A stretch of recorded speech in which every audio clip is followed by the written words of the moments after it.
Wilt thou love her, comfort her, honor and keep her, in sickness and in health, as long as you both shall live? I will. How sad. How horribly sad. Please, Papa, it is Miss Taylor's day. Yes, and a terribly sad one it is. We will lose her forever. Forsaking all others, as long as you both shall live.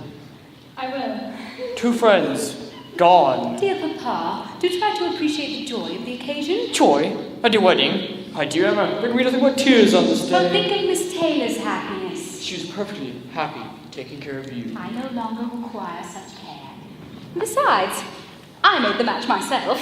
I do wish you hadn't. I now pronounce you friend and wife. No one in Highbury expected Mr. Weston would marry again, except I. And who could have dreamt that Miss Taylor would do so well? I did. Is there anything more delicious than the glory of having schemed successfully? Of course, Papa sometimes disagrees with me.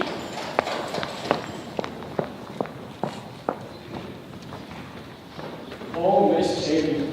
Oh, Miss Taylor. Papa, do you think of her like this? I wish you had never met Mr. Weston at all. He is such a pleasant man. And you will have a house of her own. The words mentioned that. This house, in terms of large, she would never use to rent. I think she will, Papa. How will we ever visit her? By carriage.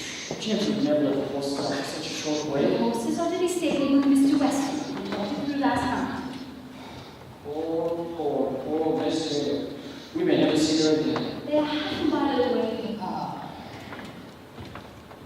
A letter from London for Emma. And my heartiest congratulations to her. How's everyone doing?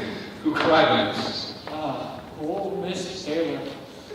Poor Mr. and Miss Woodhouse, perhaps, but I cannot really call Miss Taylor. At any rate, it must be better to have one policeman too. Especially when one of them is such a troublesome, fanciful creature. It's very true, my dear. I'm sometimes very fanciful and troublesome. Dear Papa, you cannot think I all Mr. Knightley meant you. He loves to find fault with me. I'm not inclined to flatter Emma, sir, but I meant that Miss Taylor has been used to keeping too. Now it will only be Mr. West. Dear Emma does everything so well. She will miss it when she keeps. There is the joy, Papa, having made the match. I do wish you would not make matches, or for the future. Everything you say comes to pass. I promise never to make one for myself, Papa. But for other people, it's the most wonderful game in the world. And you must admit that I have made a great success of it. Success? That would mean you caused it to happen. Merely saying, I think it would be a good thing for Miss Weston. Mr. Weston was married as nothing but fancy. I thought you clever, Mr. Knightley. I have a talent that cannot be denied. If I hadn't promoted Mr. Weston's visit here, he may never marry again.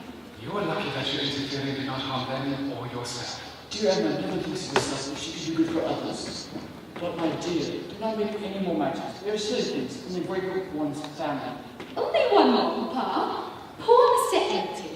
You like him, Papa, I know you do. And I thought as he was joining the Westons' hands together today that he looked as if he would like to have the very same service done for him. Invite him to dinner and help him to the best position she can, but leave a man to choose his own wife. I like Mr. Elton, and he deserves my talents. A man of 6 and 20? Mr. Elton can take care of himself. Mr. Knightley can be a terrible spoilsport. Don't you agree? But now that Mr. Taylor is gone, we'll go get walks and maybe dream packs the piano, and we'll have no one. Ah, Papa was wrong. I found a perfect friend, a pretty young woman who requires my services.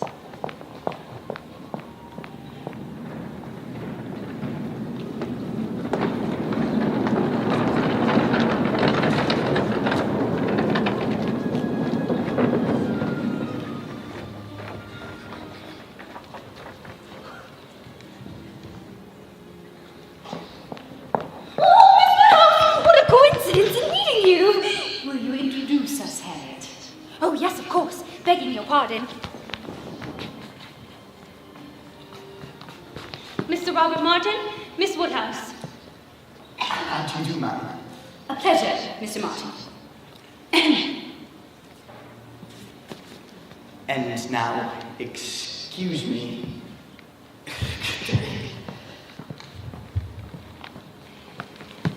Is he like what you expected? He's remarkably plain, isn't he? But his looks are nothing compared with his lack of manners. Well, I suppose he's not as well-mannered as a true gentleman. You're a beautiful woman, Harriet. I am. You come from the best stock. I do. How can you be sure? Your father may well have held a title. Oh, do you think so? I do not know your opinion of the relationship between Emma and Harriet Smith, but I feel it would be a bad thing. I have been observing them with the greatest pleasure. Emma will instruct Harriet, and she'll be Emma's companion. And since Emma wants a new friend to be better informed, it will be an incentive for her to read more. Emma's been meaning to read more since she was 12 years old. She's drawn on a list and books have been published. And besides, Harriet Smith is the worst sort of companion for Emma. She knows Nothing herself and relies on Emma as an expert on everything. Emma is a kind soul, and an excellent daughter. And how well she looked the other night. Yes, she is pretty. Pretty? Why, she is as beautiful as any young woman could be. But what will become of her? It would do her good to be in love with a proper man and some doubt about his affection. For someone as beautiful as she, Emma is most certainly not ready. Her vanity works in another way. Scheming. Can you not find her another companion in Harriet Smith? It's been many years since I've given her advice. And besides, I believe in Emma's good sense. I want you to seek the best in everything, dear Harriet. The Martins may be good people, but they lack standing in the community. They were ever so kind to me this summer. Mr. Martin walked 3 whole miles one day to bring me walnuts. Does Mr. Martin read? Oh, yes. Agricultural reports and other things. Harriet, you've already seen other examples of good manners in breeding party, have you not? Mr. Elton and Mr. Weston. Mr. Weston is so old. Which makes his manners all the more valuable. And in one respect, Mr. Elton is superior even to Mr. Knightley. He's gentle and good-humoured, without playing with his head today. Harriet Smith is a beautiful young lady, is she not? Very much so. He said that? Mr. Elton is very agreeable. Of course he is, and his situation is most suitable. Those increasing evidence you have given her, Mrs. Household, even greater than her original being. I'm glad you think I've been useful, but she only wanted a few hints and some drawing out. Harriet Smith and her naturalists were all her own. Perhaps she might have a more precise character. Very much so. He especially admires a decisive character. Oh, he does! Who was that old portrait, Harriet? Me? Oh, no, I couldn't. Probably an exquisite the right gentleman. It is a marvelous idea to exercise your hand talent in favor of your friend. He's actually an engine. I've got a few drawings, partial ones, but never a portrait. Oh, Mr. House, I couldn't possibly sit for a portrait by you. Oh, but Miss Elton insists on it. Oh, he does! That is his heart's desire. I have no doubt that she will do your friend justice.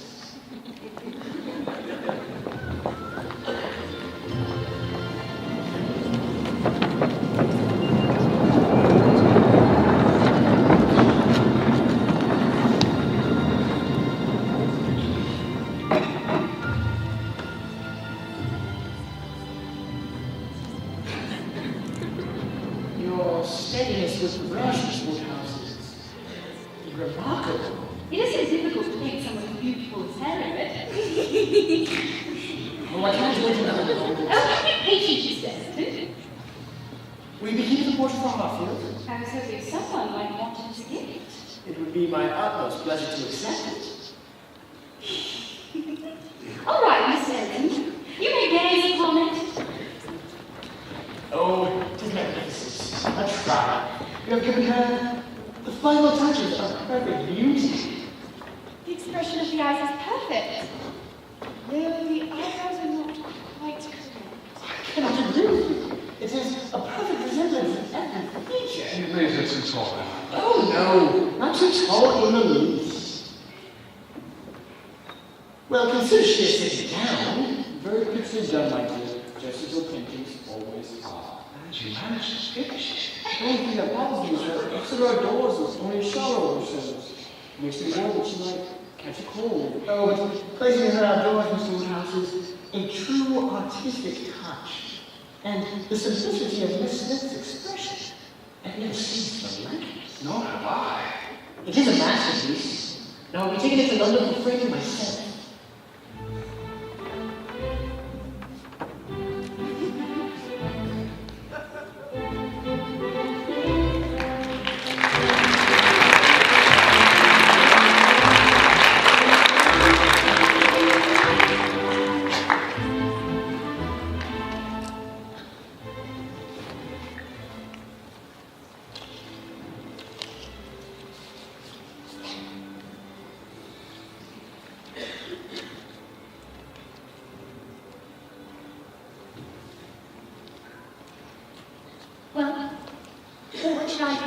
In what respect?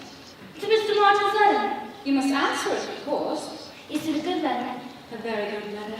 So good that I think one of his sisters must have helped him. Oh, but what should I say? Dear Miss Woodhouse, do what I say. No, Harriet. The response should be on your own, and it should be unequivocal, without regretting his disappointment.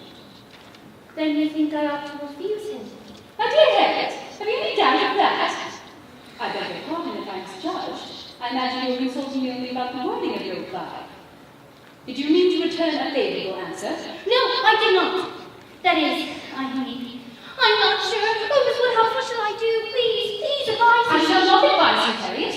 You must settle the matter with your own feelings. I had no idea he liked me so much. As a general rule, Harriet, if a woman doubts whether she should accept a man, she ought to refuse him. As the older friend, it is my duty to say so. Do not imagine I would want to influence you. Oh, no, I'm sure you're far too kind to me. But if you would just advise me. No, I don't mean advise. As you say, my mind ought to be made up. I shouldn't be hesitating. It would be safer to say no. Or would it be safer to say no? Not for the world will I advise you either way. If you prefer Mr. Martin to any person in the world, to any man you can think of, why should you hesitate? As you will not give me your answer, Miss Woodhouse, I must do what I can myself. I am now quite determined, and really almost made up my mind to refuse Mr. Martin. Do you think I might? Perfectly right. Are you wavering? Ever so slightly. I couldn't try to influence you, but I could never have visited a Mrs. Robert Martin about you far. Oh, how dreadful! What a narrow escape! I wouldn't give you up for anyone in the world. Now, my dear little Moss Harriet, have you any idea where that painting of yours at this very moment? No. In the hands of Mr. Elton. Perhaps you showed it to his mother and sisters and told them how much more beautiful is the original. You see everything, Miss Woodhouse? I see a blissful future together.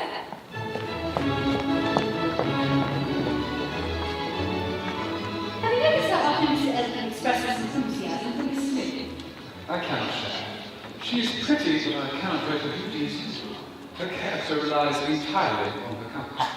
In capable hands, she might become a valuable woman. And those capable hands have already been at work. I admit you cured her that schoolgirl giggle. I'd be disappointed if I hadn't been of some use, but I'm pleased that you should take care of this. There is good reason to think your friend will get something to her advantage. Is that so? Do let me guess the source. It must be Mr. Elton. No. Robert Martin came to consult me about proposing marriage to Harriet. Ah.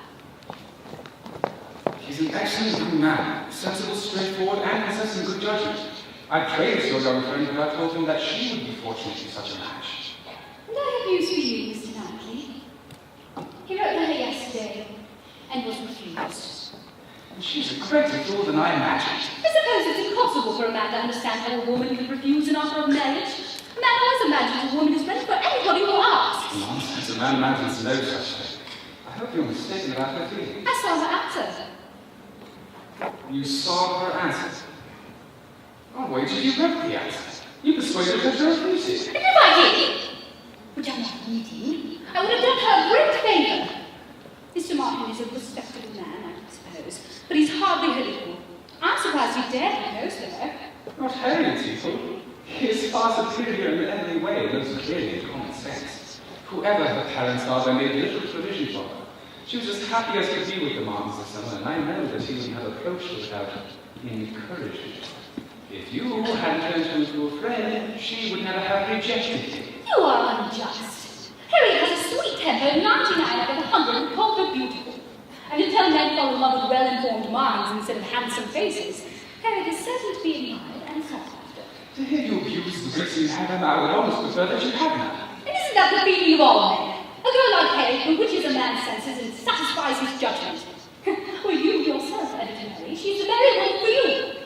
I always thought your friendship was foolish. You've pop-ups that don't be good enough for her. If you don't let her marry Robert Martin, she may be a boarder in Miss Garrett's school for the rest of her life. We think differently on this subject, Mr. Knightley, so there's little use in debating. She has refused me, Decidedly. Only a gentleman in education and manner will do for Harriet Smith. Nonsense, pure nonsense. He's more gentility than she will ever understand. But since you've such high regard for your imaginary abilities, let me warn you. If Elton is your man for Harriet, you will labour in vain. Mr. Knightley, do you not assume to know all of my stratagems? Depend upon it. He's a vicar and knows the value of a good income. It would be kind of you to offer advice had I set my eye on Mr. Elton. But at present, I wish to keep Harriet for myself. Although I pity Robert Martin's embarrassment, he's far better off without Harriet Smith. Good morning to you. Oh, he vexes me! How could he not see Harriet who I see? Where could she be? Could she have met Mr. Robert Martin on her way to Miss Goddard's school this morning? Oh, it would be dreadful if he pleaded his case again. No. He would be too ashamed of the response to the letter to seek her out. It is certain. Only someone with my acute powers of observation could have detected Mr. Elton's passionate glances and amorous commendations.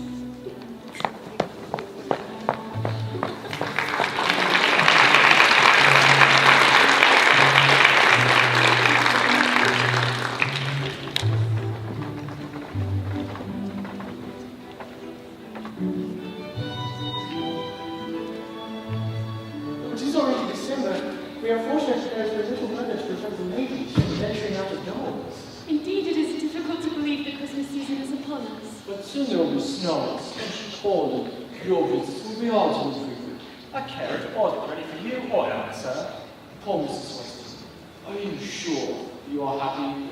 I have never been happier. Oh my, the party doesn't say without you.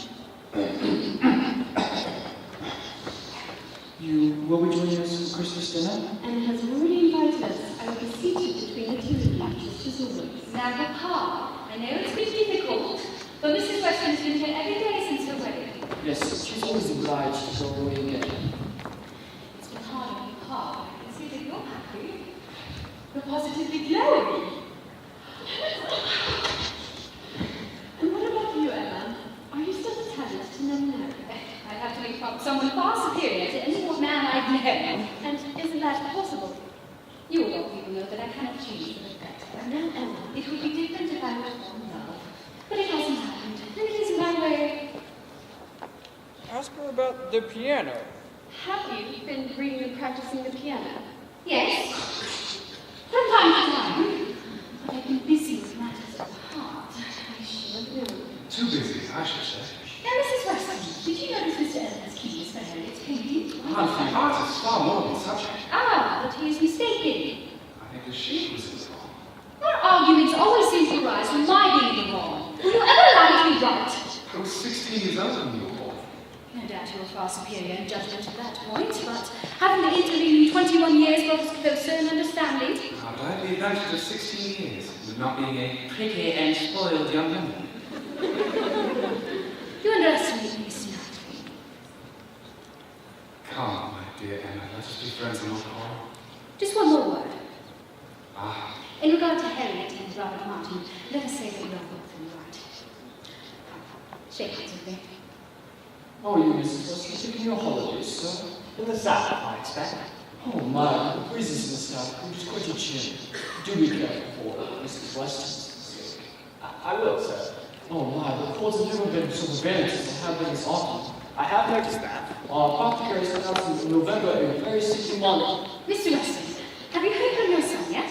Just yesterday, a letter of congratulations from Mr. Frank Churchill, Esquire. He apologizes for his absence and promises to visit soon. That is our hope. He's wanted to come in September, but Mrs. Churchill's aunt who raised him is not well and requires his company. What a great pleasure this visit will be for you and Mrs. Weston. You shall hear from us as soon as Frank arrives. Thank you. The carolers are here, sir.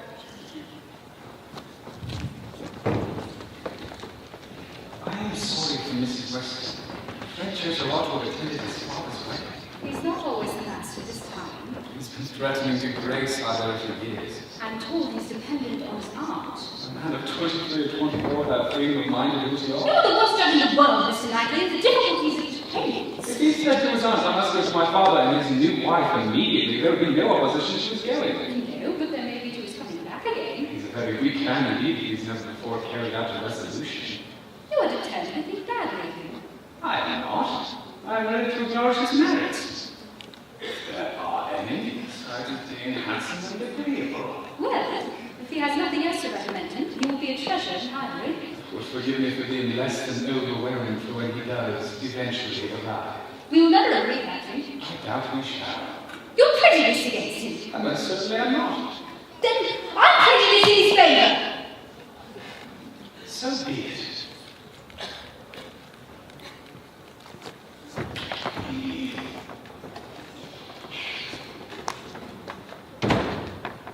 Mama's Woodhouse. I was hoping to find you here. I'm terribly sorry, Mr. Elton, that Harriet was unable to join us. She is hung up with a fever and a sore throat. I know this is contagious. I will say, but you'll have to settle for me, I'm afraid, as your companion this evening. Nothing would make me happy. Thank you. Miss Woodhouse, do not force me to detain myself any longer. Pardon? You are my light, my song, my morning, my evening. You are the love of my life, Miss Woodhouse. What are you talking No, do not see. Just let me look at you and praise you, caress your hand back. Mr. Elton!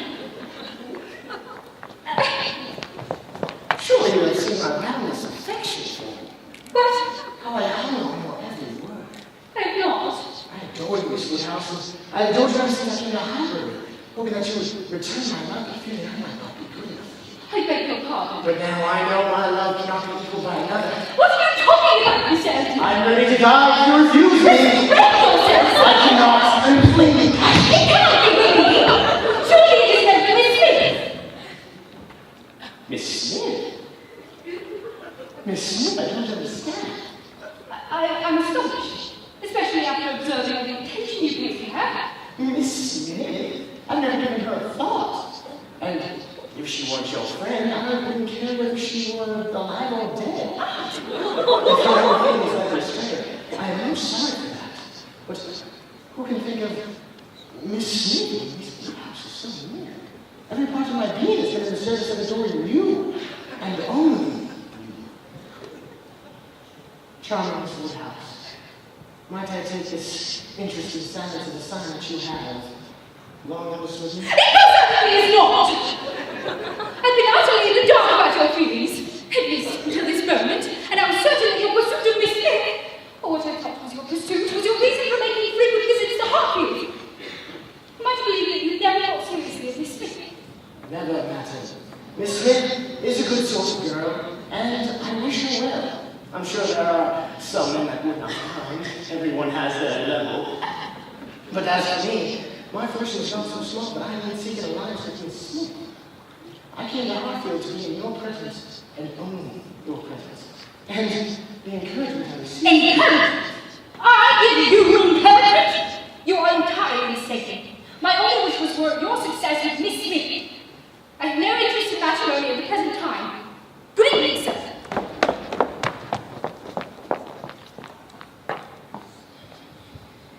I am most sorry. Good evening.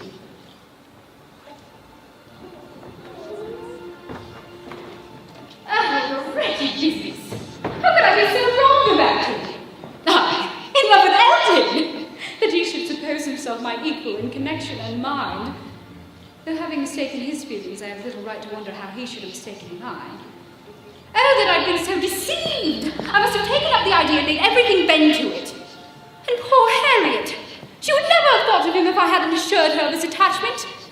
How poor girl, her piece is cut up for some time. I should have been satisfied in persuading her to reject young Martin. There I was right. That was well done. Yet, even with Mr. Elton, I was only introducing her into good company. And what's so wrong with that?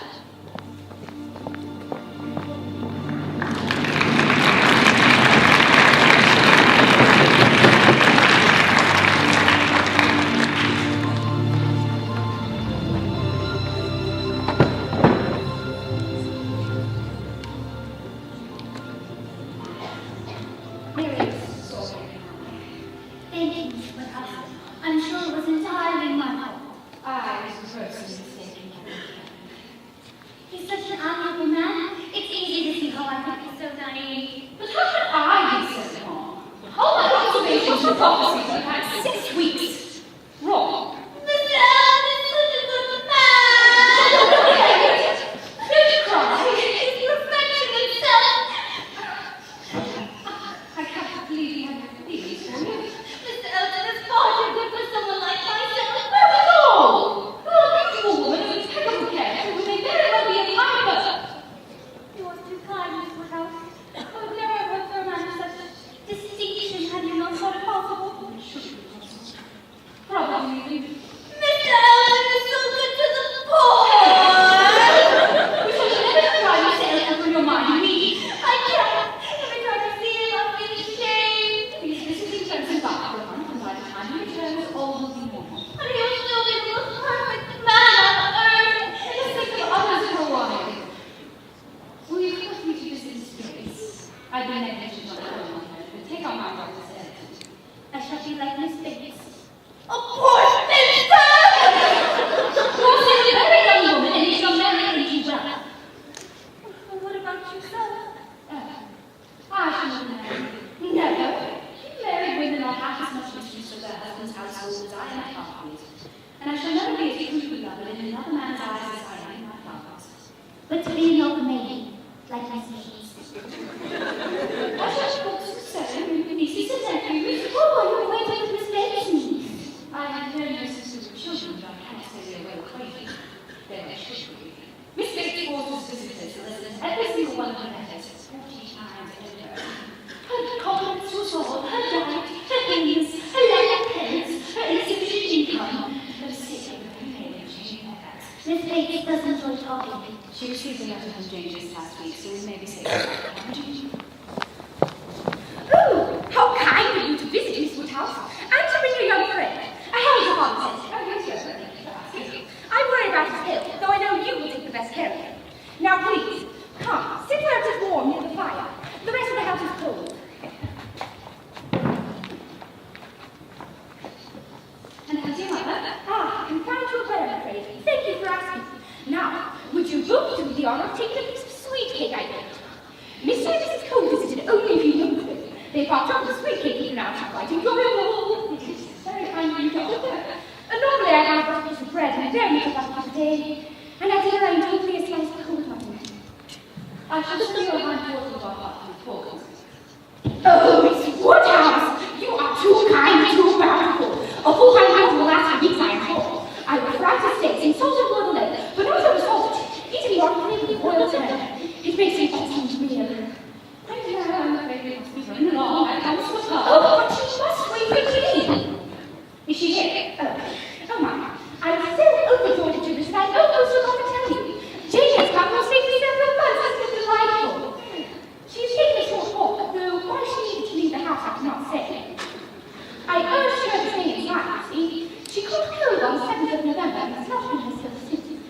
It might have been the 6th of November, or perhaps the 8th.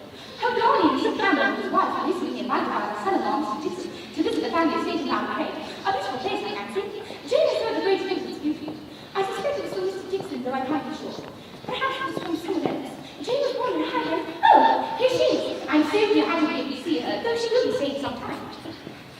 Jane, can you imagine how fortunate we are to be visited by Miss Woodhouse and her friend? Yes, so, and this is Miss Smith. What a lady. The touch was mine. I think just another piece of sweet cake in order, don't you? Jane. Now, Jane, just imagine. Miss Woodhouse is sending us an entire island. Isn't that terribly generous? We will fry the steaks and salt and boiled egg, but not on salt, mind you. Eating lot of this with boiled turnip. It may nice to entire visit. It is a pleasure. I'm so really enjoying it. Oh,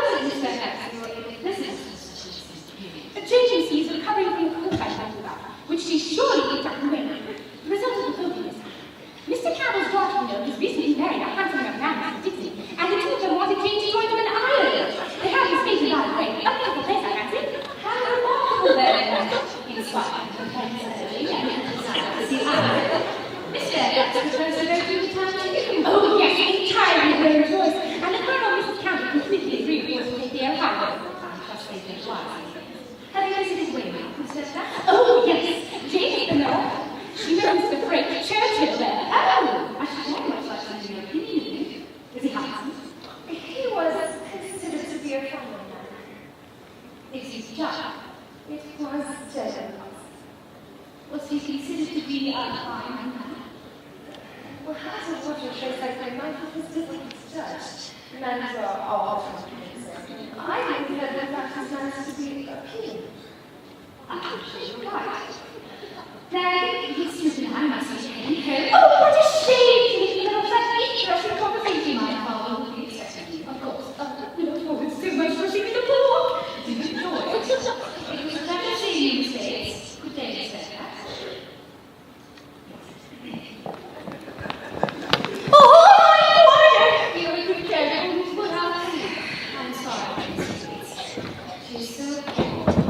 And then you never had lost your words. What did you think there? And then what did you think? We can't answer that. But could you trust someone as absurd? I don't know. There's no pity as a really need of anything. It makes you very suspicious. Jane Fairfax was quite a good study.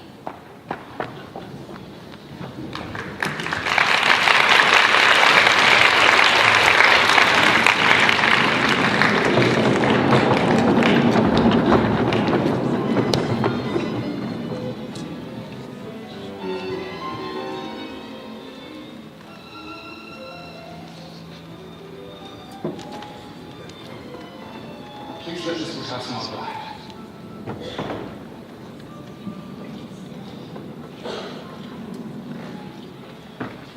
Good morning. Good morning, sir. Did I wake you? Not at all. Not at all. Just pressing your eyes. Have you heard the news? News? The vicar has been married. Mr. Elton? Yes, to Miss Augusta Hawkins. But he's only a boy. Actually, she's 26. Much as Mrs. Elton. I don't see why he's in such a hurry. He was very well off as he was. It is surprising. Sir Elton's only been away for a fortnight. Oh, dear Mr. Woodhouse, Jane and I were ever so grateful to the full high quarter, sir. Such a beautiful report, sir. You are most bountiful.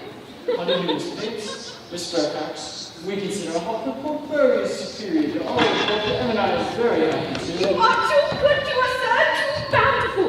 If there were if there ever were people and Elizabeth is really at everything we could wish for, it is us. Dear Mr. Knightley, it is good to see you too, sir. Oh, but I am so grateful I had almost forgotten.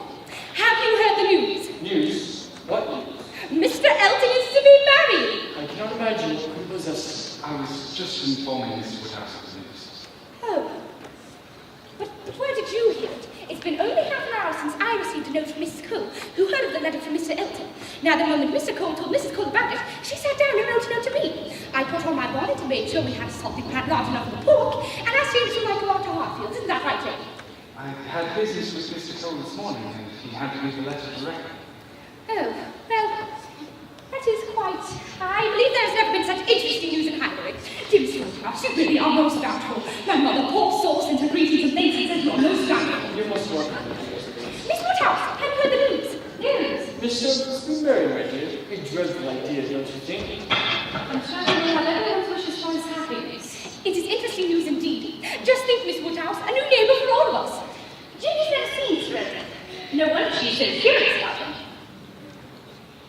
Is he a tall man? My father would say yes, Mr. Knightley no, and Miss Bates and I believe he's just the right height. When you live here a little longer, Miss Fairfax, you will understand that Mr. Elton is the standard of perfection in Highbury. Very true, Miss Woodhouse. I hope you gained an interest in this news, Miss Fairfax. After all, you have been recently acquainted with matrimonial plans. Oh yes, Mr. Crandall's daughter. When I asked for Mr. Elton, I shall be interested if that is what's expected. We shall not excuse your being ignorant about Mr. Elton. Well, I dare say Miss Hawkins must be an excellent young woman. Mr. Elton is such a superior gentleman. His extreme attention to my mother, who you know is quite hard of hearing, has been most welcome. Oh, my dear Jane, I think we must be running away. The weather does not look good, and Mother will be uneasy. Mr. Woodhouse, thank you so much again for the full hand water, sir. Such a beautiful pork, sir. You are most bountiful. Now, Jane, we must be running away. I will not let you out of the rain. Jane is much better for the weather in Harriet. Thank you very much. Miss Bates is capable of carrying on a conversation for us all. Yes, it is great interest. She would not talk so. Miss Fairfax is very reserved. I told you she was. Speaking she has something to say. On some pleasant her. I was merely trying to engage her in conversation. She keeps her own counsel, there must be good reason for it. Perhaps it is dividends. You may see this, but I do not. I'm confident your charm will conquer her. Good day to you, sir. can't imagine it's going to all kind of stuff. It's really much to be so quick. With the strange and all this. Papa, do you ever find Miss Naggy in the morning? Never. Have you? No. No, never. Have you heard the news? Yes. Too much. You can not have heard about Frank. We heard about maybe everyone else. He's driving highway tomorrow. I've seen this this morning. I need to account. We actually come this time. You have my word. How wonderful! Westwood parties involved. Everyone gets involved again. He will be with us by 4 o'clock. 4 o'clock? You can depend upon his arrival by 3. And you know my description, Frank, so I urge you not to expect affection. Think of me, Emma. At 4 o'clock tomorrow. I will, but I have no doubt he will regard you as happy as he does his father.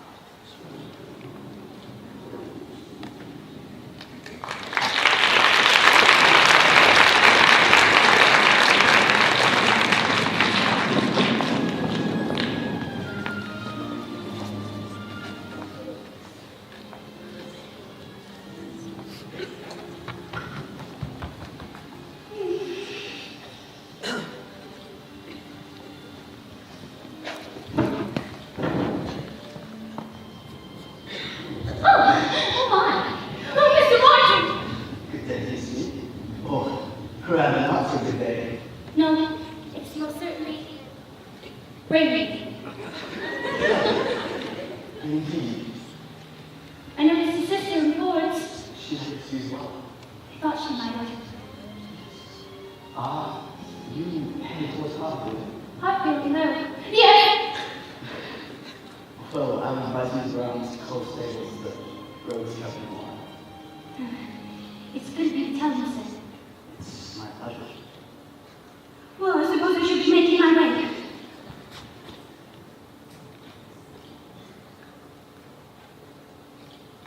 Thank you, Mr. Martin.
The pleasure is entirely mine, sir. And may I say that your country estate is as beautiful as any I have ever seen. Thank you, sir. It's what do you think about town? I already think it will be my true home. You must no longer be a stranger here. The dear boy is Mrs. Churchill think of it as well as Sally. Your friend now consists of 2 rather than 1, which gives you twice as much reason to spend time here more than anywhere else. Nothing would make me happier. To Miss Gallagher because illness in yourself and exhaustion in others. Where is Emma? She's readying herself, I suppose. I'm right here. Emma, may I introduce Miss Woodhouse? Not enough to send nor praise. You, sir, are too polite. I told you, I want to know everything about you, your beautiful town. And I should like to know what occupies your time in Enniskerry Way, but as I soon begin. Do you ride, Miss Woodhouse? A little. And your other talents, is your set musical? Definitely, but my skills are far from high. Oh, I am sure you underestimate them. And what about dancing? Oh, you do like to dance? Splendid! Is there anything more delightful than a ball? I don't think so, though one must have the right partner. Oh, I would not think there would be a problem here in Highbury. And now shall I examine you? It would be my pleasure to withstand your scrutiny. What do you think of your father's marriage? It was the wisest measure. Anyone who is a friend can only rejoice in it. And Mrs. Weston? I was prepared for elegant and agreeable manners, but I confess, I had not expected more than a tolerably looking woman of a certain age. You can imagine my surprise when I found such a pretty young thing as Mrs. Weston. For my sake, you cannot find too much perfection in Mrs. Weston. Let me advise you not to use a pretty young woman. I hope I should know better. I suspect you would. In addressing Mrs. Weston, I should understand who I was praising without being thought too extravagant. Fine manners indeed. And even more handsome than Mr. Weston's appraisal. I wanted to know more about Frank Churchill. I was about to pay a visit to his place in Miss Fairfax, and I discovered Mr. Churchill learning from a visit to this area. I determined to postpone my visit in order to accompany him on a tour of Highbury. I could not help but notice the ballroom attached to the Royal Oak Inn. It is often used. There are sufficient numbers of Highbury. Unbelievable. With all the large houses in town, there should be dances every fortnight throughout the winter. And how was your visit to Bates Cottage? Was Miss Fairfax seeing? Yes, she looked that way, but her appearance is so pale as to suggest illness even when she is well. Oh, I can't agree, Mr. Churchill.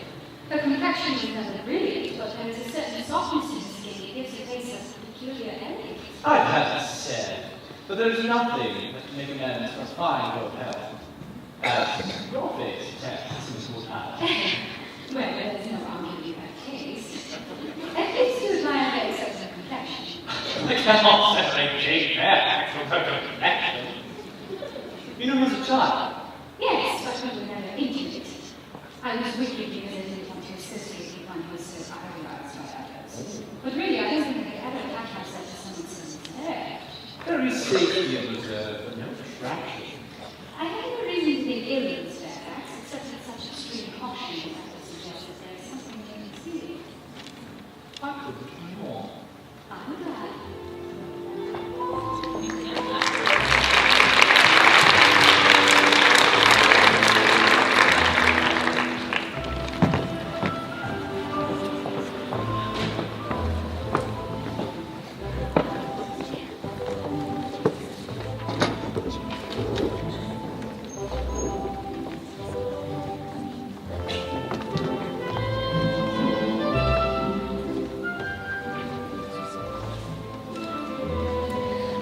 What a wonderful dinner!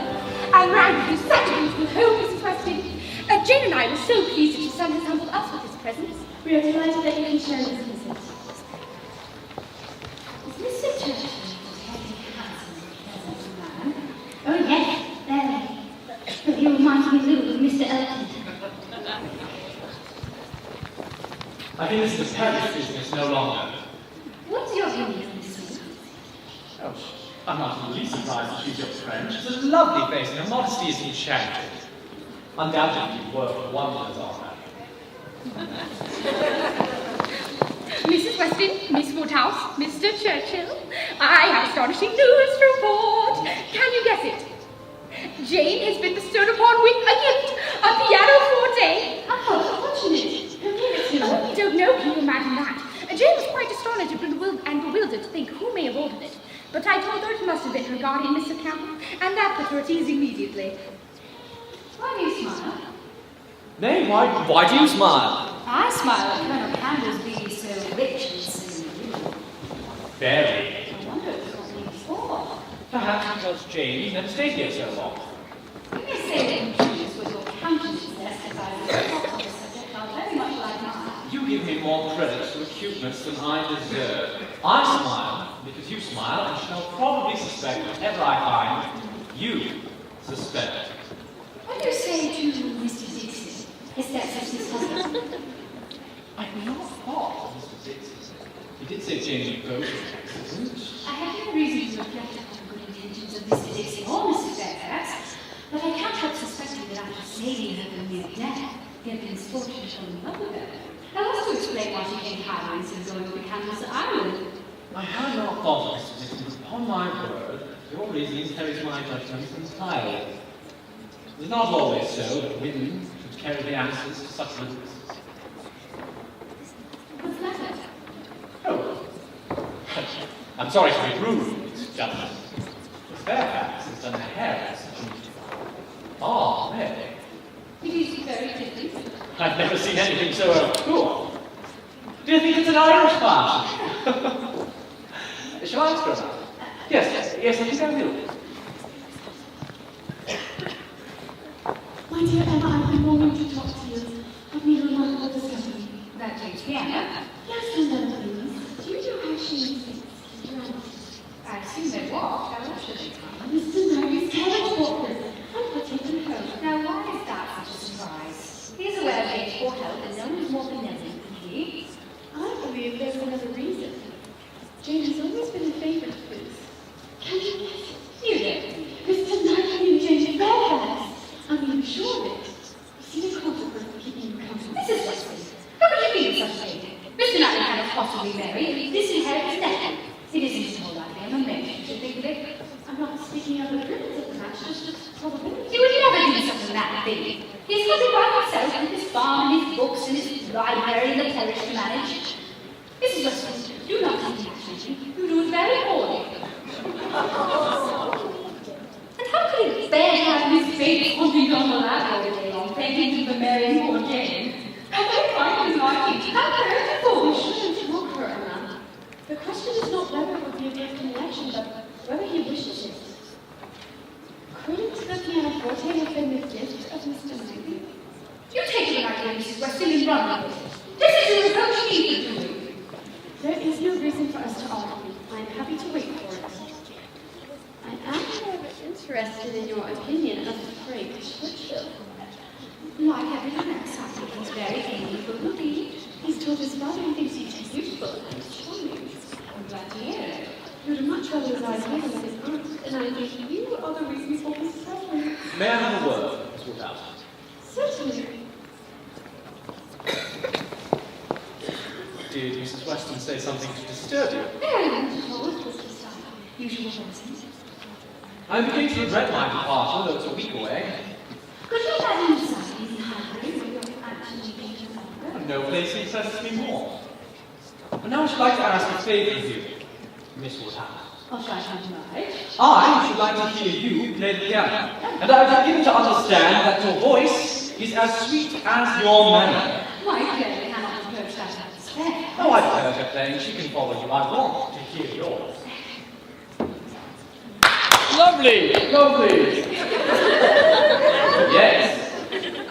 Ladies and gentlemen, at my request, Miss Woodhouse has consented to grace us with the musical talent. Oh, excellent. Emma never plays and sings as much as she should.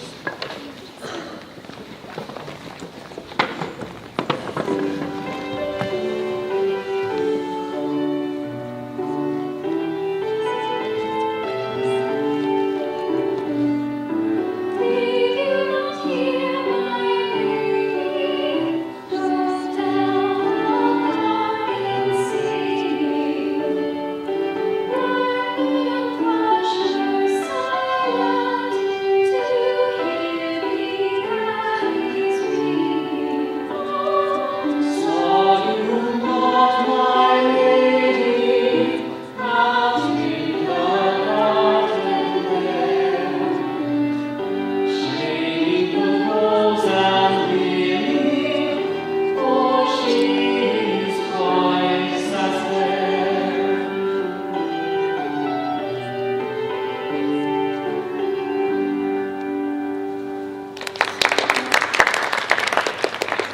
I hope my singing will not spoil yours. It was a welcome addition. And what a delightful voice. I told you, I had a perfect knowledge of music. No, not at all, Father, not at all. But there is someone here whose musical ability is infinitely superior to mine. Miss Fairfax. Oh, I dare not attempt to approach the singing of Miss Woodhouse and Mr. Churchill. Oh! But I will if you insist.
Started, but with more dancers and musicians. How many couples? 5. Only 5? We must have that. Is there enough room? 14, 15, 16. No, not enough. I have it. We shall use the 2 rooms and dance across the passes. That would be extremely imprudent. And would like it to call so military. So does someone. Mrs. Weston, you may be late for weeks. And we will use only this room. Where would we place the supper? We will need a much larger room. Oh, you are unreasonable. Nothing can be further from pleasure than dancing in a crowd. Exquisite, Miss Woodhouse. You have the art of putting pictures in a few words. Still, we must have a buffet. What about the Royal Oak? What a terrible idea. The rooms of all are always so dry. But they are so large that there will be no need of opening any windows. I would not have a window anyway. Oh? Perhaps just sandwiches rather than supper. Ah, a capital idea. Miss Woodhouse, may I have the first 2 dances? You may. He is asked for the first 2, my dear. I knew he would.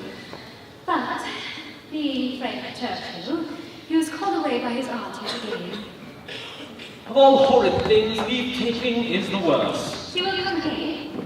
I will try, with all my power. Our poor ball must be given up. There, we will have it when I return, and don't forget, the first 2 dances. Did we not surpass your expectations? Yes, my regard for Hartfield is most warm. If you should write to me, my spirit will remain in the Highbury.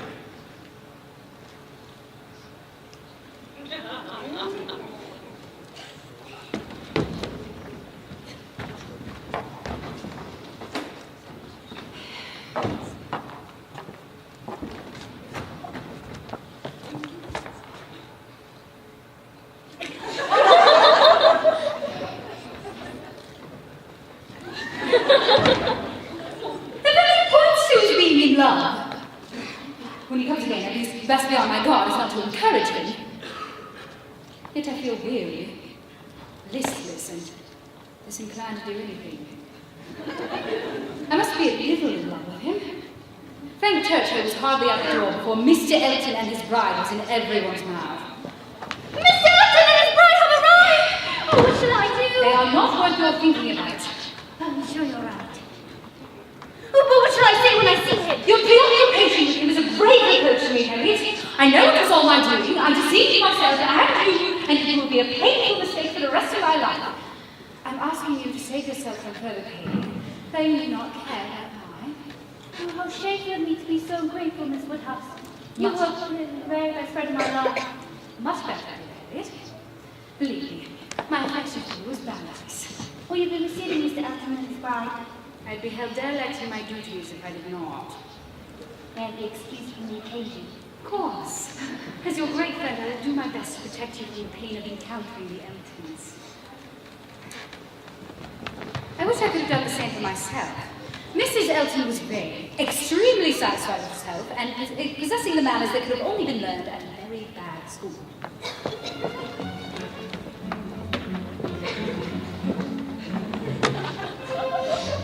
Your house is so cozy,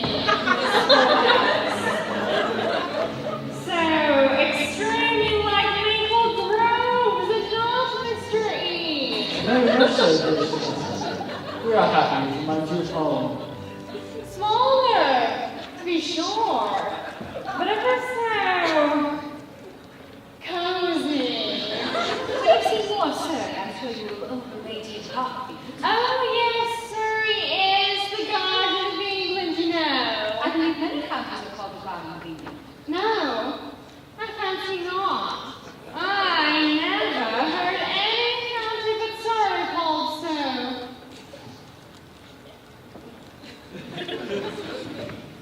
Do you have parties at Hartfield? We are ever so busy at Maple Grove. From time to time. There is nothing like staying at home for comfort. But I am no advocate of isolation. I perfectly understand your situation, Miss Woodhouse. Your father's state of health must be a great drawback. Why doesn't he visit Bath? I assure you, it will do him a great deal of good. He tried it more than once without receiving any benefit. In my Bath life, I have seen so many instances of its benefits.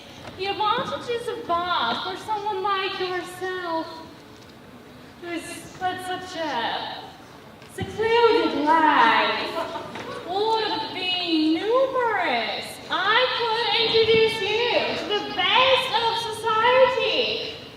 Would you not agree, my car sponsor? Completely, dear Siddhartha. I do not believe Bath would suit me any more than it did my father. Have you met the Westons? Oh, yes. She was your governess, was she not? I was astonished to find her so ladylike. And who do you think came in while we were there? Knightley himself, despite his clothes, he is quite the gentleman. Insufferable woman! Knightley! She'd never seen him before, and to suppose he's a gentleman. Mr. E couldn't have married anyone more gauche. Harriet was fortunate he chose £10,000 a year. Jane Fairfax is an interesting creature. So mild and ladylike and so talented. I'm quite rave about Jane. ourselves to do something for her. Such talents must not remain in obscurity. I'm not sure what more can My be dear done. Miss Woodhouse, a great deal can be done by those who dare to act. I shall have her very often at my house, introduce her wherever I can, host musical parties to drive her talents, and shall be constantly on the watch for an appropriate situation. Not even Jane Fairfax deserves this. To relieve myself of the Eltons, Mrs. Weston and I planned a ball at the Royal Oak, hoping that Frank Churchill would be released to Highbury once again by his aunt.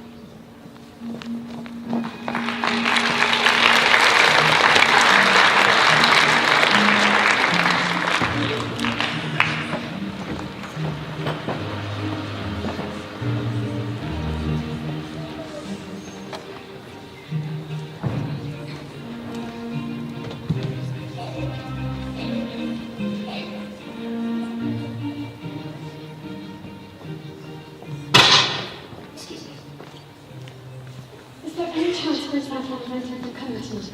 I don't believe so, but her health, you know. He was to arrive by midday, was he not? Yes, but his schedule got his own. Emma will be terribly disappointed if he does not attend.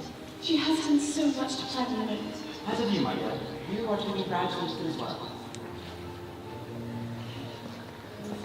Good evening, Mrs. Elton. Good evening, Mr. Weston. Now, sir, where is this son of yours? I must take his measure this evening. We believe he's on his way. I should hope so. How good of you to attend our ball. Of course I would attend a ball in my honor. By the way, Mr. Elton is a very enthusiastic dancer, aren't you, dearest? Very I enthusiastic. shall be happy to lead off. As the news bride, it will be fitting. Has he arrived? As of this moment. Mrs. Weston, my dear Miss Woodhouse. Thank goodness you are here. Frank, may I introduce you to Mrs. Elton? Mrs. Elton, it is indeed a pleasure. Please, excuse my tardiness. I'm sure Mr. E has told you that I never compliment, but your son's manners are precisely what I like and approve. Although he would be advised to address the issue of punctuality. Thank you, Mrs. Elton. How do you like Mrs. Elton? Not at all. Mrs. Weston, you have outdone yourself. What a brilliant set! Why, thank you, but do not forget that Emma was my ally. Miss Woodhouse. Shall we leave? Emma, I'm afraid that Mrs. Elton, as the recent bride, has expected to begin the war. But my promise, Miss Woodhouse. What should you do for a partner? She'll think, Frank, I ask her. I am engaged to Miss Woodhouse for the first 2 dances. Then you must do the honor, Mr. Weston. I? You and Frank must stand second or something. How disappointing. I thought this ball was to be my own. It's almost enough to make me think of marrying. Mr. Churchill and I will be happy to go. You are more than gracious.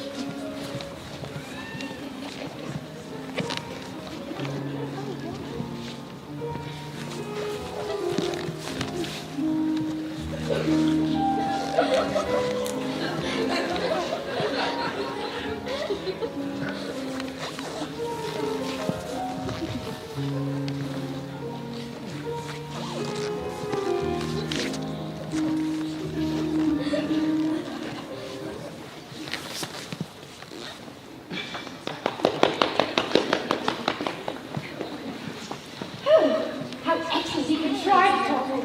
Upon my word, I cannot imagine nature transformed. A fairy that it is. Dear Miss Woodhouse, how do you do? Your gown is quite becoming. So sorry to miss the inaugural dance. My shoes, you know, not quite big enough. How do you like Jane's hair? She did it all herself. Jane, are your teeth wet? Jane, you must wear your tippet. My dear Jane, indeed you The must. dress, my dear, isn't in after all. And what is this I hear going to the post office in the rain? I assure you, I did not catch cold. We will not allow her to go gay and will we,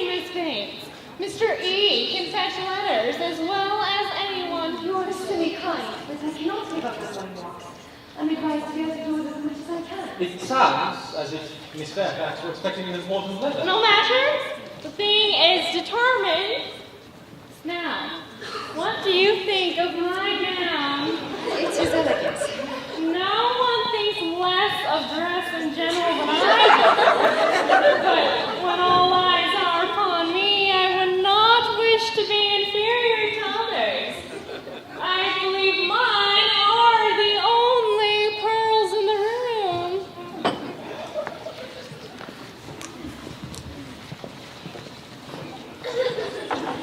I do not understand how Miss Fairfax can tolerate Mrs. Elton. Dame Fairfax is a riddle to me. She could have easily have gone to Ireland. Why would you stay in Highbury only to be plagued by Mrs. Elton?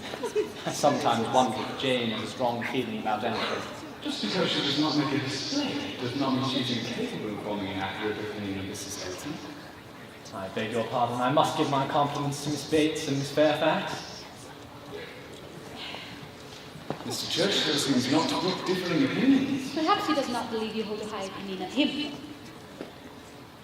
You do of Miss Fairfax, do you not? Yes, it is true. You may not be aware yourself how highly it is. So you've been settling that I shall marry Jane Fairfax. Will you ever stop making matches? It was not I. One says such things without any idea of the serious meaning. I have no smallest wish for marrying Jane Fairfax or Jane anybody. Jane Fairfax is a very charming young woman, but she lacks the open temper a man would wish for. We are grateful to you for clarifying your feelings, aren't we, Mrs. Westwood? You're welcome. Will you dance this evening? I cannot possibly keep up with those more expert than I. What do you say now to marrying Jane Fairfax? I said he's so possessed with not being enough that I should want if it didn't, and naturally. Miss Woodhouse, may I have the honour? With pleasure. Oh, excuse me.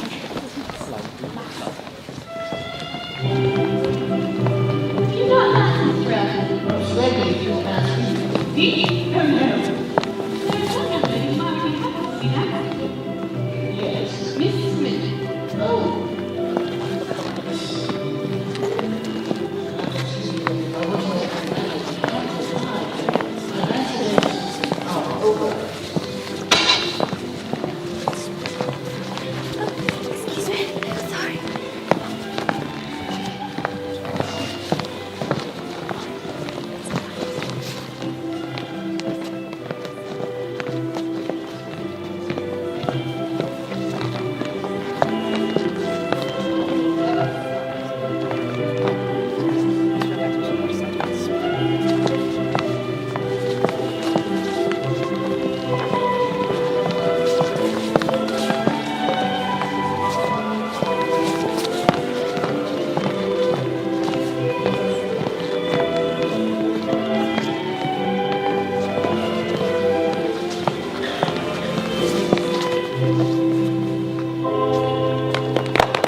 Mr. Elton's conduct was inexcusable. I'll admit that I was entirely mistaken about this Frankie. There's a littleness about you that you discovered and At least we can say you would have done better again. What do you say? Elliot seems to possess fresh rate qualities that Mr. Elton never possessed. I'm grateful for your kindness. You're certainly not a vain man, Mr. Knight. Come, Miss Woodhouse. Miss Fairfax. Such a companion's an example. Everyone's lazy. Everyone's asleep. I'm ready whenever I want it. When are you going to dance? You will ask me.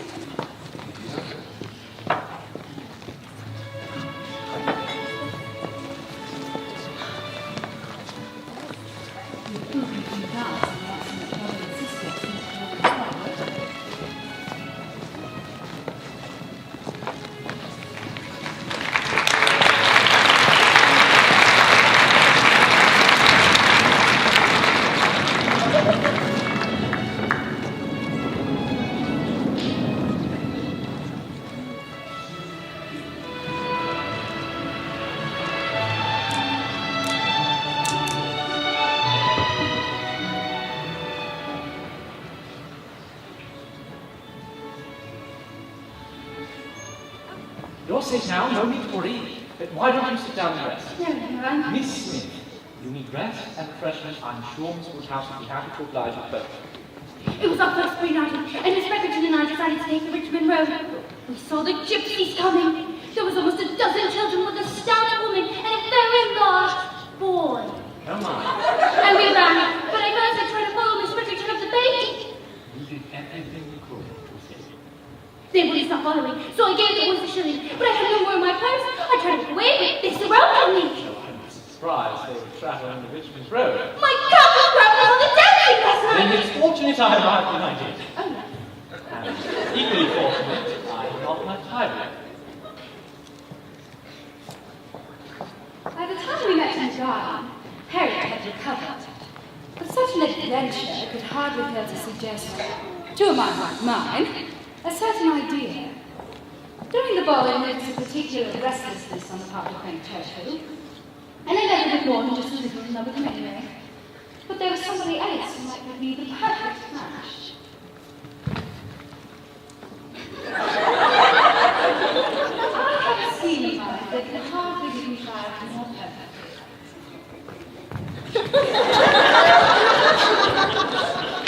It will be a trial, with little labour required.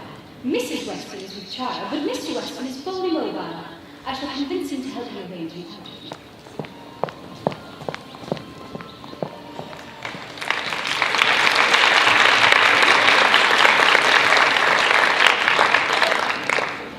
Our excursion to Box Hill was rewarded with a fine spring day. Everyone arrived at a good time, even Frank Churchill. Chairs, blankets, and hampers were transported along with an assortment of cold meats, cheeses, and fruit.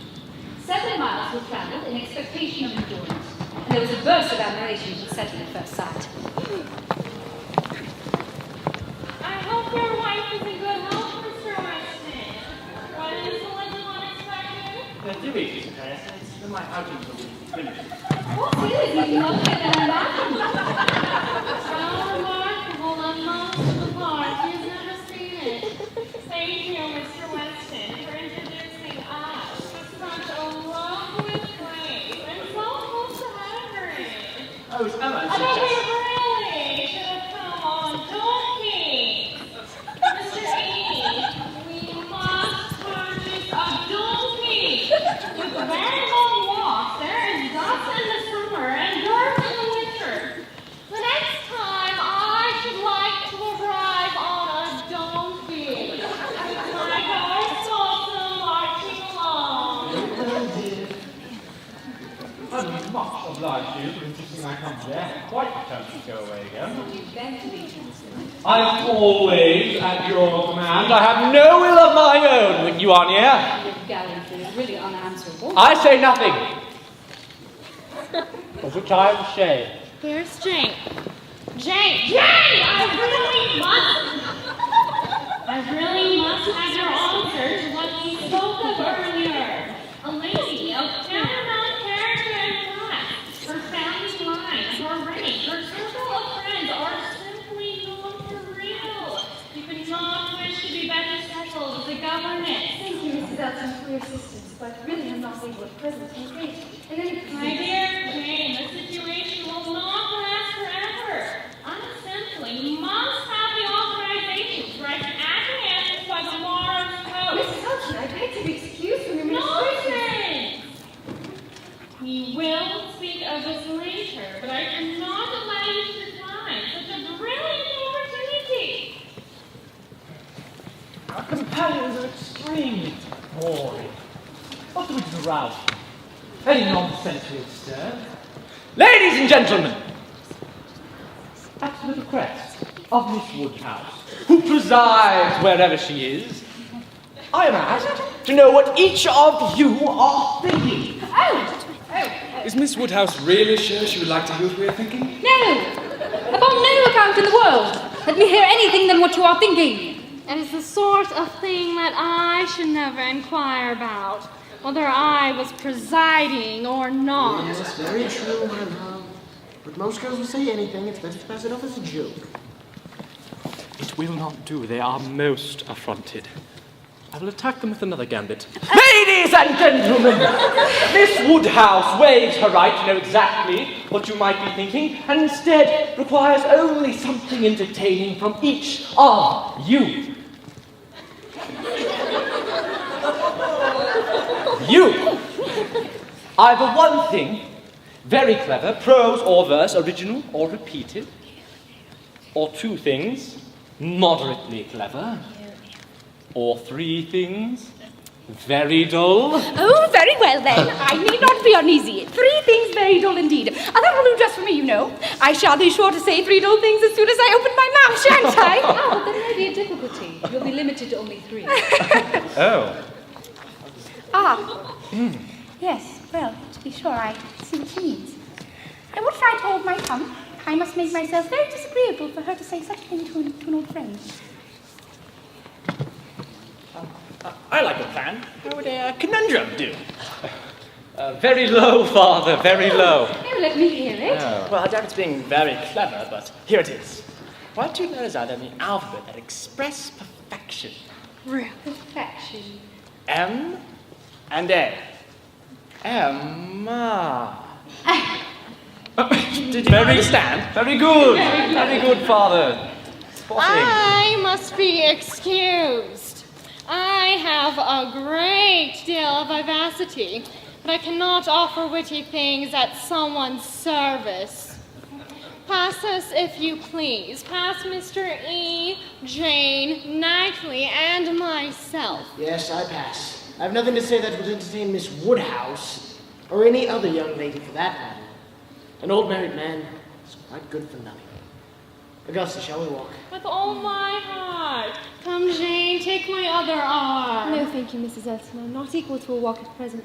I really must have your answer today, Jane.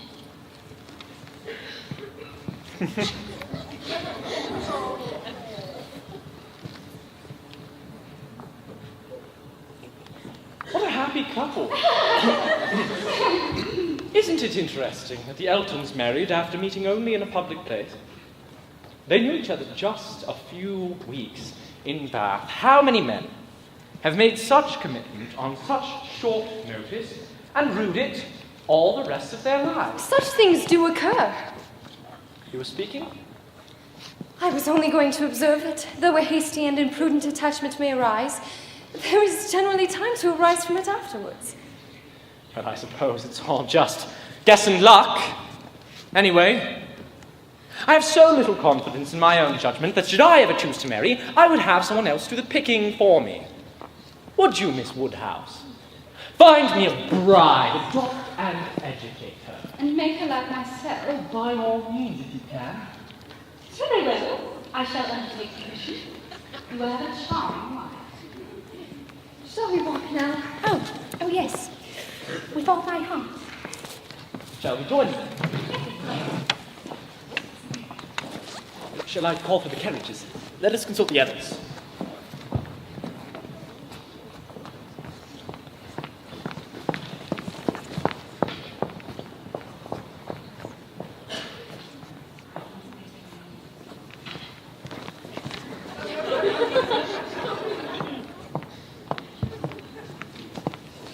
Emma, it pains me to see you acting wrongly, and I can't let it pass without comment.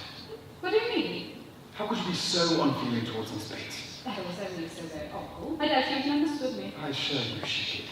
She felt the full meaning of your words. I wish you could have heard her speak of it just now with such sadness and humility. Despite the insult, she was actually glad to pay her any attention at all. Well, she's kind, for sure, but you must admit more than a little ridiculous. That may be. If the situation was equal to yours, I would leave that silliness to itself and not quarrel with the liberties she's taken mocking it. She's poor. She's lost most of the liberties she was born with, and if she lives to a very old age, she will probably lose more. The situation should elicit your compassion. She took an interest in you when you were but an infant and has been honored till you grow to be a woman. Yet now she's laughed at, humiliated, in front of her niece no less, and others who will be guided by your mistreatment of her. This is not pleasant for me to say, Emma, but as your friend, I have no choice but to speak the truth. It was badly done, Emma. Badly done indeed. I must go to London straight away. consider what I said. Was I really so cruel? Others have always admired my cleverness. Even Mr. Knightley, on occasion. A true friend would not be so frank. And it was only Miss Bates, after all.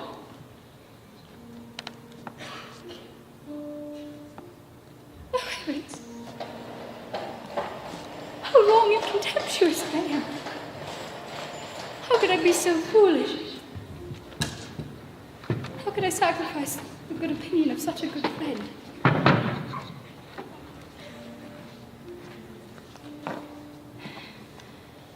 I was happy to turn over the hours of the evening to a game of backgammon with father, but attending to him did not dispel the vexation that Mr. Knightley's words had caused. When the morrow came, I was determined to pay a visit to Miss Bates and dispel an equal, kindly intercourse. Miss Bates came to the door, after an unusual delay. She was kindly and Excuse me, Miss Woodhouse. I'm sorry to keep you waiting. I'm afraid Jane is not well. But I do not know. They tell me she is well. Miss Bates, I wish to... How kind you are, Miss Woodhouse. I suppose you have heard the news and come to give us joy. I've not heard her.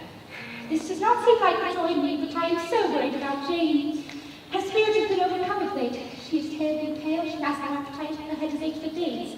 Now, Mr. Perry says there is no pulmonary complaint, but he thinks she has a nervous fever, and confinement to a single room is not good for her. Miss Bates, I wasn't aware her health was so poor. She spent the entire morning writing a long letter to Colonel Crandall. There were tears in her eyes perpetually, and I said to her, my dear, you will blind yourself. It pains me to see her so. I must. I'm very sorry to hear her condition. You are kind, Miss Woodhouse. When one is in a great deal of pain, it is very difficult to feel any sort of blessing. It would be very trying for us to part with her after having had her so long. Where may I ask this, Miss Fairfax? To Mrs. Smallridge, to have the charge of 3 little girls. To be a governess? Yes. Mrs. Smallridge is a charming woman. Jane will only be 4 miles from Maple Did Mrs. Elton do? Yes, good Mrs. Elton, our most inexhaustible true friend. Now, when Jane first heard of the offer, she was quite opposed and told Mrs. Elton so over and over. But good Mrs. Elton would not let Jane say no. I didn't think she would ever accept the position, but yesterday evening she took Mrs. Elton aside and told her she agreed. I did not know a word of it until it was all settled. It would be unwelcome to her and all the friends inside province. I hope that her engagement with Miss Smallwood will have every alleviation as possible. I'm used to the caretaker who manages the family. Thank you, Miss Woodhouse. Jane will only be 4 miles from Maple Grove. And her salary, I really cannot venture to name it. Mother, if other children are all that I must have been, 5 times the amount of salary would be dear. You are so noble in your ideas. And when does Miss Fairfax leave? Soon. Very, very soon indeed. That's the worst of it. I'm very sorry to hear it. But I'm so sorry to lose you. I see you are thinking of the pianoforte. What is to become good very true. Jane is talking of it just now. You and I must part, she said. You will have business here no longer.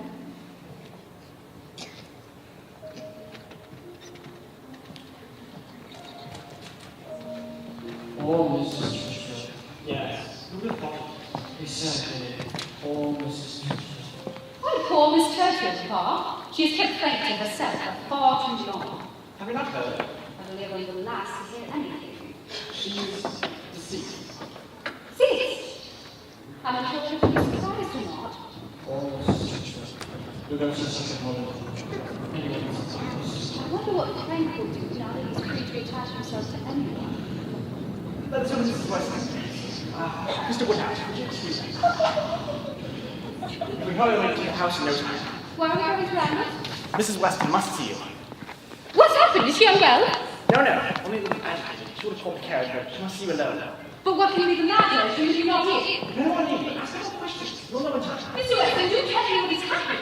She will bring you that money. Bring it to me? Good heavens! Mr. Weston, I can't tell me this instant. Here we are. Thank goodness my business is dispatched. I must give my word. I shouldn't have the least idea. What is it, my dear friend?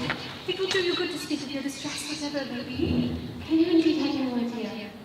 Can you not guess what you are about to hear? Must be about Frank Churchill. Yes, just 2 days ago Mrs. Churchill passed away. And this morning Frank arrived on a surprising errand. He came to speak with his father regarding an attachment. An attachment? An engagement. Positive engagement. Frank Churchill and Miss Fairfax are engaged. Nay, they have been long engaged. Jane Fairfax! Good heavens, you do not mean it! I can hardly believe it myself. This is a circumstance that will take me half a day to comprehend. Engagements before either of them came to Highbury? Since October. It has hurt me and his father equally, so parties conduct we cannot excuse. My poor Emma. Please allow me to relieve you of any concern about the effect on me. There was a point in our relationship when I did like Ben and was very much disposed to be attached, or nearly attached. However, that feeling has ceased, and I haven't felt that way for 3 months. Simple truth, Mrs. Weston. Mr. Weston will be always such a new desire. It was our dearest wish that you two may be attached to each other. We were persuaded it was so. Imagine what you were feeling in your house. I gratefully escaped. But that does not affect him! What right did he have to try and make me fall in love with him? And how could Jane bear such behavior? There were misunderstandings between them.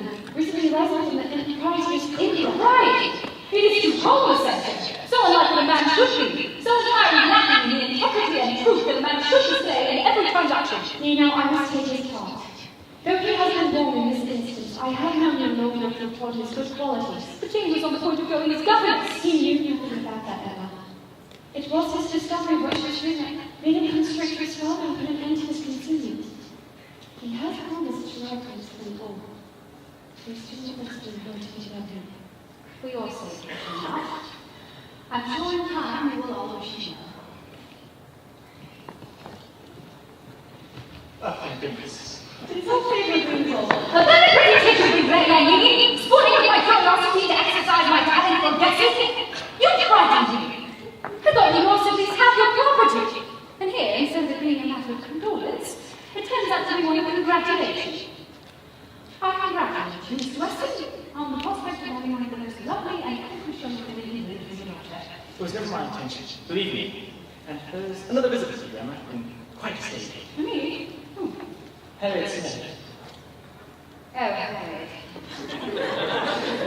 To be duped a second time by my misconceptions and flattery. Now I have the same office to perform to her as Mrs. Weston has just done for me. I should never have encouraged her feelings for Frank. I ought to have prevented them. Common sense would have been to tell her that there are 500 times against his ever caring for her. But common sense and I have had little to do with one another. Mr. Knightley was right. I've been no friend to Harriet Smith. Oh, Miss Woodhouse, your father told me I'd find you here. Is it not the oddest news you've ever heard? What news do you mean? About Jeff Fairfax and Mr. Frank Churchill. Oh, you needn't be afraid of owning me. Mr. Weston has just told me. He said it was a great secret and that you were yours shortly. A junior idea?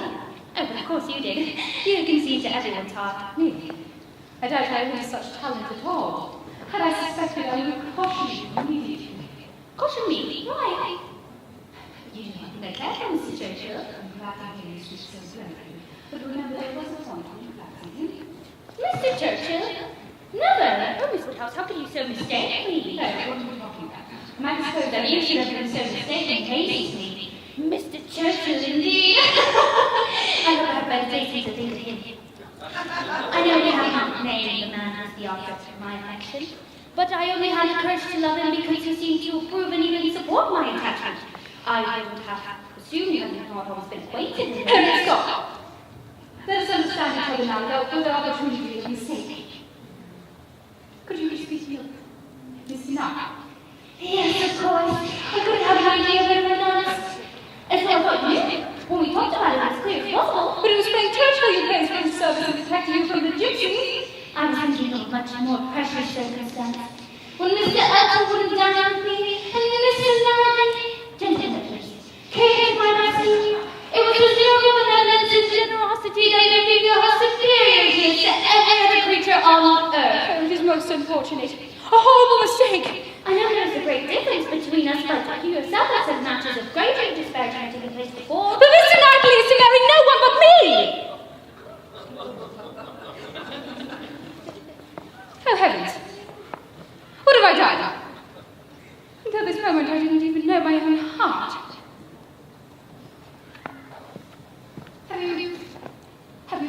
son is returning your affection. Oh, yes. He softened up very delightfully. Oh, and last week he praised me for my feelings.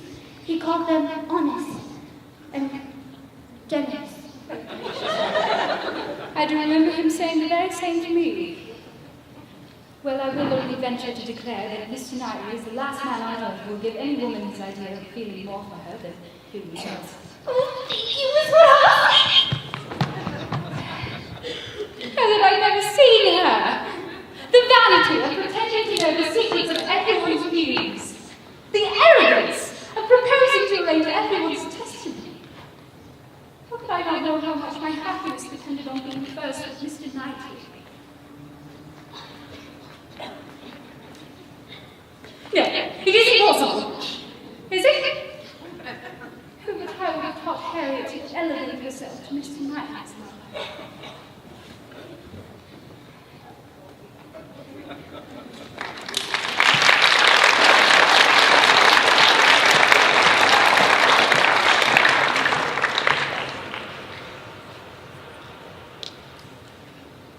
Emma, is there something wrong with you? The damn airport is probably into today. I'm fine. Papa. Just one more time. We'll be seeing my first lesson in that time, before. Yes, you shall take us as Commodores and want to visit. Papa, if Mr. Knightley was married. Mr. Knightley? Married? Yes. But if ever he should. You would miss his visits terribly, would you not? Treasure of what they did, my dear. Now let us go to the house. I should like to say goodbye. But you're so damp, you will forget to drink water. That will be fine, Papa. You go in, I shall follow you to it.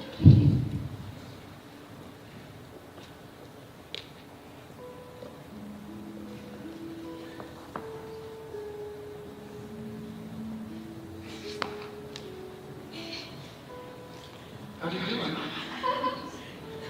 Just, how do you do? You return? Yes, indeed. Are you welcome? Oh, yes. Always well, Mr. Knightley. And yourself today? Well, I suppose. Good. Excellent. I trust your journey was pleasant. Yes, I suppose it was. There's news that will surprise you. Of what nature? Oh, wait. If you need Miss Fairfax and Strange Churchill, I've heard it already. How is that possible? I had a few lines on parish business with Mr. Weston. At the end of the day, we had your hat. I suppose you're less surprised than any of us. I've not forgotten that you once tried to bring me a caution. I wish I had attended to it, but I seem doomed to blindness. Hi, dear you. Can you feel your father? French Churchill will soon be gone. You're very kind that you're mistaken. I'm in no need of consolation. My blindness to what was going on to let me to act in such a way that I'm sorry to appreciate that. Is that true? No. I understand you don't need to say more. It is no object of regret. Please you do consent. I'm happy to hear that your affections are further things, although I must admit that everything certainly extended. That's correct. Although my mind has another impression, I am ashamed of admitting it. I was never attached to this man. I was tempted by his attentions because my vanity was flattered. But I never regarded it as more than a habitual trick, and now I see that it was blind to conceal himself with another. It was his object to do this all, and it was to see as one his sleeping eye. I never had a high opinion of Frank Churchill. I may have underestimated him. I'm sorry for Miss Fairfax. She deserves a better. Oh, I believe you and Jim will be very happy together. I believe them to be very mutually and sincerely attached. Good you say so. He is the most fortunate man. 23 people grow on such a path. He neglects even familiars, the woman who loves him and everything turns out fine. Santa's in the way, is not that. Favorite fortune. You speak as though you're envying me. I do envy 1%.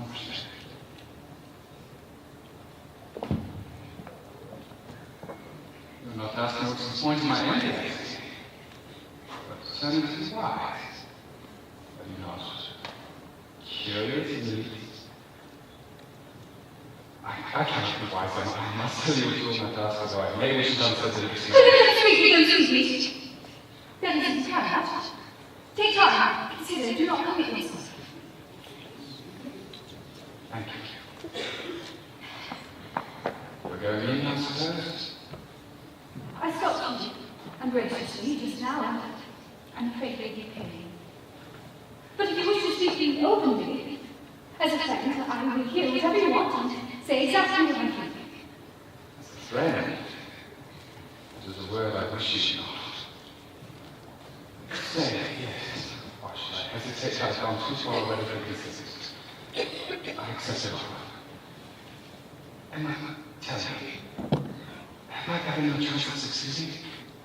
Any chance? Dearest Emma, dearest you'll ever be, my beloved. Tell me at once. No, you said? You're silent. Absolutely silent. I can't go to this. I love you less. I want you to talk about it more. Maybe I can go and speak the truth.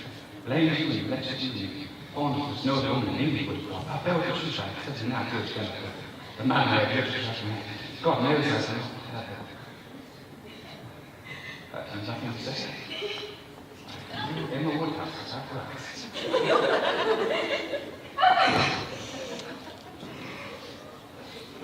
Shouldn't you think of your brother? But I was saying, he'll be there heartbroken, being everyone kidding. Let's just think for a while about how you can cause some police pain. Sure enough, you can occur. We should go in. I'm supposed myself. You go like this. Yes.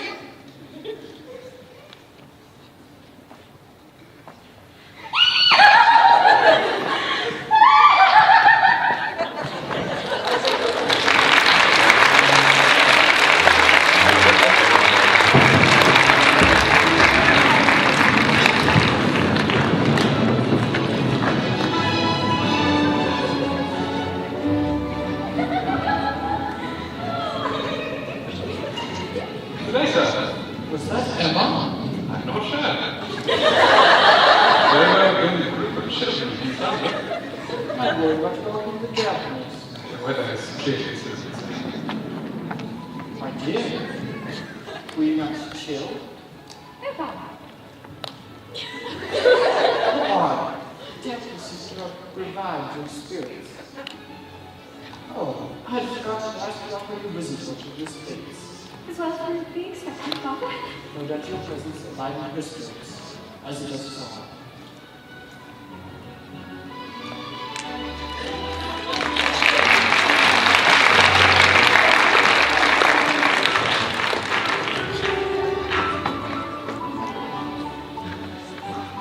She is the most perfect child. I do look forward to spoiling her.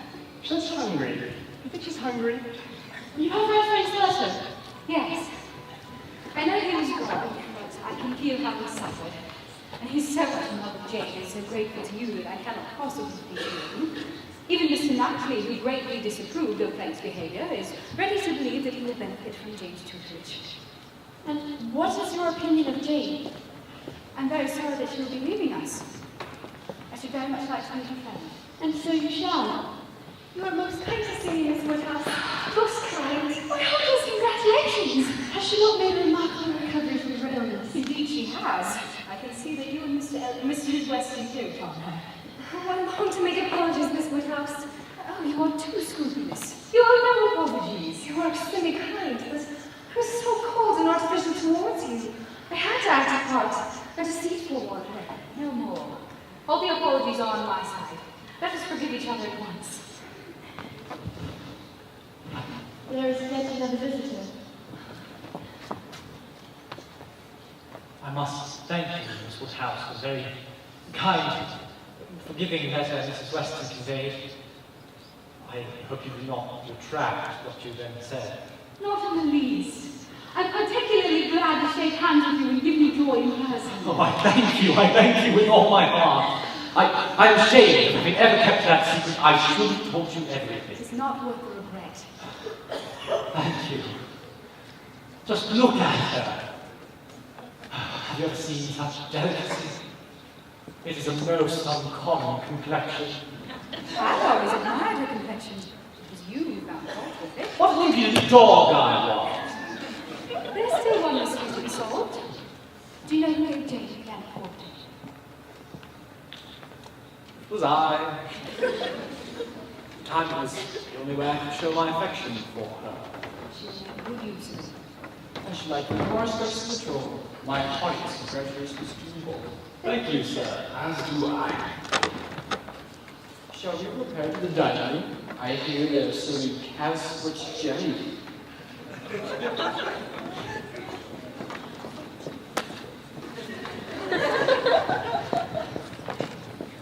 I have something to tell you.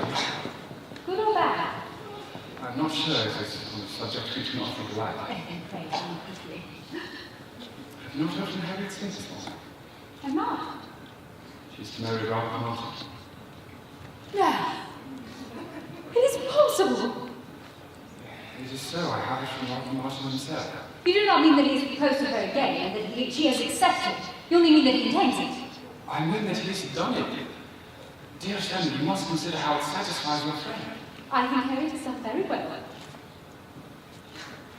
You do? I was utterly unprepared for news, but you are certain that you heard correctly. Do you suppose I'm such a blockhead to not style the commencement of a marriage? What sort of man do you deserve? I deserve the best, because I won't put up with anything less. Material changes with that scopus. I hope so. For at the time I was a fool. Harriet will be respectable and happy. Having created so preserving an affection in a man, she is the luckiest creature in the world. With one exception. Emma, I know that my lashes haven't been the best way. I did you good, I'm sure.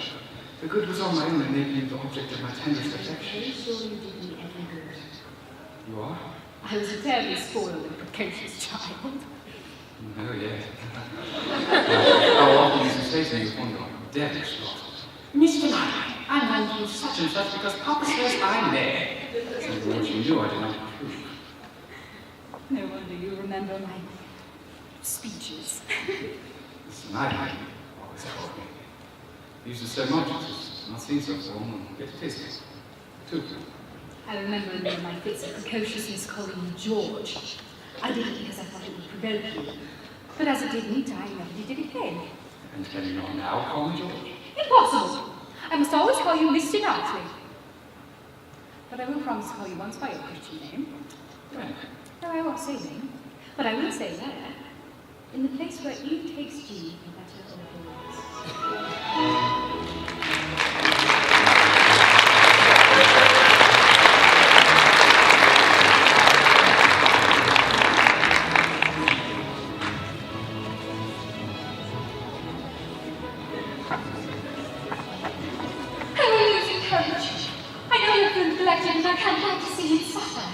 Once we're married, dear, then his distress will be over. Well, he is living, do we not just consider ourselves engaged? You're not going to marry? Of course. It is possible. We'll do everything to accommodate it. Emma, is this you?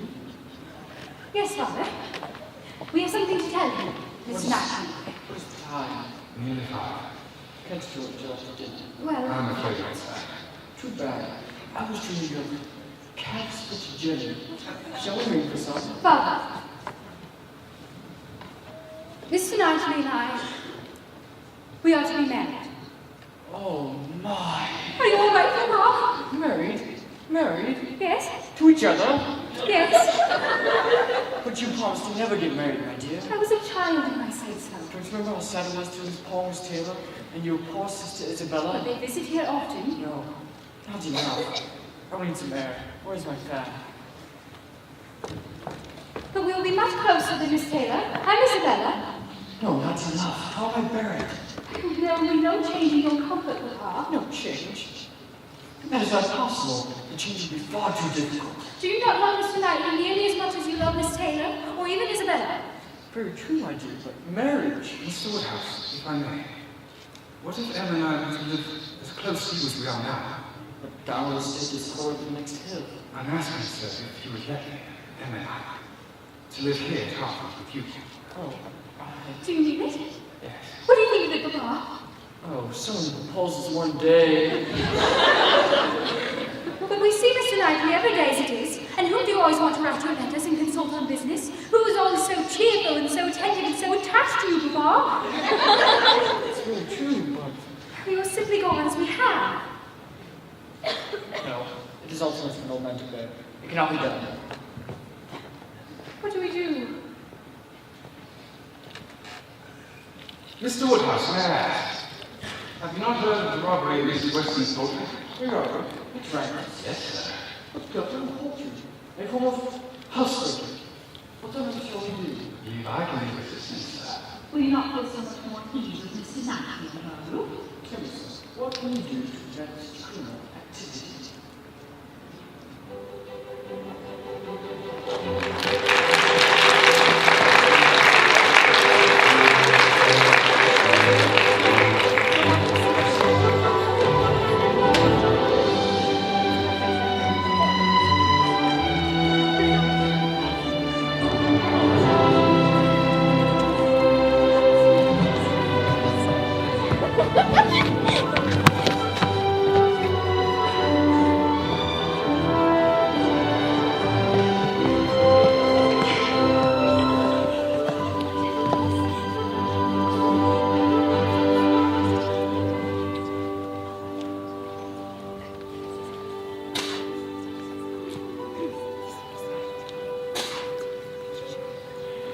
We are ready. You're so fortunate, Miss Woodhouse, and so are you. You know that now? My heartiest congratulations to you both. I look forward to getting to know you, sir. Thank you, Miss Woodhouse. Congratulations to you and Mr. Knightley. Thank you. Dear Papa, you will not be too sad today, will you? I shall look on the bright side of it. It is your marriage will lead to your matchmaking career. Poor Knightley. How could he be so taken in? Sad business for him. Shocking plan living together. 'Twill never do. It was a wedding very much like other weddings, where the parties have no taste for finery or parade. Very little light satin. Very few lace veils. A most pitiful business. But, in spite of these deficiencies, the true friends who witnessed the ceremony were fully rewarded by the perfect happiness